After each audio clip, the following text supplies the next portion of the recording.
अस्सलाम वालेकुम, मेरा नाम डॉक्टर आमना मसूद है। मैं पाक ऑन्को केयर में एज ऑन्कोलॉजिस्ट काम कर रही हूँ। आज हम ब्रेस्ट कैंसर के ऊपर बात करेंगे, यानी हम आज छाती के सरतान के मुताबिक कुछ बातें करेंगे। ब्रेस्ट कैंसर वेस्ट में बहुत कॉमन है। तकरीबन 8 में से 1 खातून को डायग्नोज होता है।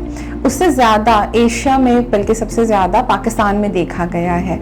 और ये उन तमाम कैंसर्स में से एक कैंसर है जिसमें मोर्टालिटी की जो शरह है वो सबसे ज़्यादा देखी गई है। ब्रेस्ट कैंसर अमूमी तौर पर वेस्टर्न कंट्रीज़ में 50 से ऊपर की ख़वातीन में देखा गया है, लेकिन बदकिस्मती से हमारे पाकिस्तान में उससे भी 10 साल पहले डायग्नोज हो जाता है। और एक और बदकिस्मती ये है कि बहुत ही एडवांस स्टेज में इसका डायग्नोसिस देखा गया है पाकिस्तान में। ब्रेस्ट कैंसर की जो अलामात हैं उनमें से चंद जो कि बहुत कॉमन है वो ये हैं कि ब्रेस्ट में या बगल में किसी भी गिल्टी का नमूदार होना, ब्रेस्ट की शेप का चेंज हो जाना या निपल की शेप का चेंज हो जाना, या निपल में से किसी तरह का मवाद का आना, ये सब के सब ब्रेस्ट कैंसर की अलामात हो सकती हैं। तो अगर आप इनमें से किसी भी अलामात को महसूस करें तो आप अपने डॉक्टर से फौरी तौर पर रुजू करें। ब्रेस्ट कैंसर का इलाज मुमकिन है। ब्रेस्ट कैंसर की 4 स्टेजेस होती हैं। अगर पहली स्टेज पर, दूसरी स्टेज पर ये डायग्नोज होता है तो इसके क्योर के चांसेस उतने ही होते हैं। सो अर्ली डायग्नोसिस मतलब जल्दी तशखीस है वो इसका क्योर है।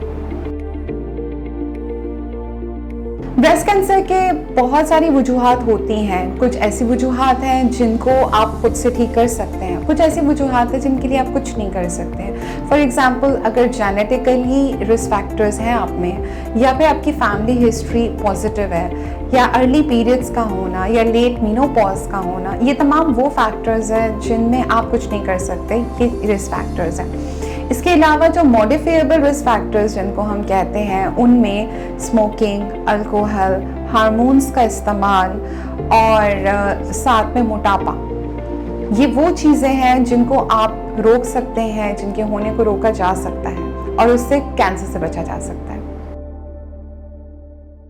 ब्रेस्ट कैंसर से बचने के लिए सबसे पहले तो हमें सेल्फ ब्रेस्ट एग्जामिनेशन करते रहना चाहिए। हम आमतौर पर अपनी ख़वातीन को बताते नहीं है, लेकिन बताना बहुत ज़रूरी होता है बच्चियों को, ख़वातीन को, कि हर महीने अगर वो सेल्फ ब्रेस्ट एग्जामिनेशन करें, अपने छाती का मुआयना और अपने बखलों का मुआयना करें तो जल्द तशख़ीस मुमकिन है। इसके अलावा 40 से ज़ायद की जो ख़वातीन हैं उनको साल में 1 दफ़ा मैमोग्राम करवाना चाहिए, जिससे कैंसर की तशख़ीस अर्ली स्टेज पर मुमकिन है। कैंसर का जो डायग्नोसिस है उसके लिए बायोप्सी का होना बहुत ज़रूरी होता है। बायोप्सी के बारे में मुख्तलिफ वहम होते हैं, लोगों को मुख्तलिफ राय होती है कि छुरी लगने से या सुई लगने से या लोहा लगने से कैंसर फैल जाएगा। ऐसा कुछ भी नहीं है। इनके बायोप्सी के होने से इस तरह से कुछ भी नहीं होता है। हाँ, अगर आप कैंसर की तशख़ीस पर वक्त नहीं करेंगे तो कैंसर फैलेगा।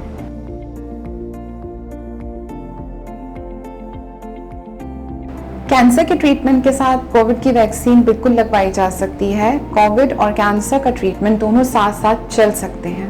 आज के हमारे इस छोटे से सेशन का एक मकसद था, वो ये है कि हम आम ख़वातीन में, आम लोगों में इस चीज़ की आगाही दे सकें कि सेल्फ ब्रेस्ट एग्जामिनेशन, 40 साल से ज़्यादा की ख़वातीन के अंदर मैमोग्राम और अपनी सेहत का आम तौर से ख्याल रखना, ये सब चीज़ें बहुत इम्पॉर्टेंट है।